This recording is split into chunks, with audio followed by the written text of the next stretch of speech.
இன்னைக்கு நாம மைசூர் மசால் தோசை ரொம்ப டேஸ்டியா நல்ல மொறுமொறுன்னு எப்படி பண்ணலாம்னு பார்க்கலாமா? நீங்க டெய்லியும் ஒரே மாதிரி பண்ணாம இந்த மாதிரி டிஃப்ரெண்டா செஞ்சு கொடுங்க, கொஞ்சம் கூட மிச்சம் வைக்காம சாப்பிடுவாங்க.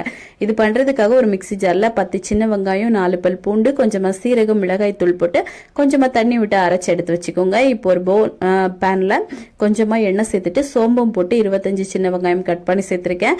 இது கூட ஒரே ஒரு தக்காளி போட்டுட்டு இது கூட இஞ்சி பூண்டு அப்புறமா பச்சை மிளகாய் போட்டு நல்லா இடிச்சிட்டு இது 1 ஸ்பூன் சேர்த்துக்கலாம்.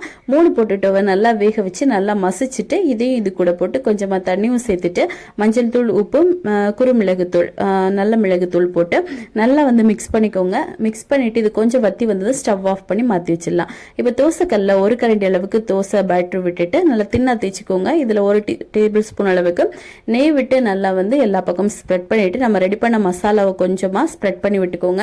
அப்புறமா உருளைக்கிழங்கு வச்சிருந்தோம்ல அதில் ஒரு 2 டேபிள் ஸ்பூன் அளவுக்கு ஒரு சைடில் வச்சுட்டு மடக்கி எடுத்தீங்க அப்படின்னா ரொம்ப டேஸ்டியான மசால் தோசை ரெடி.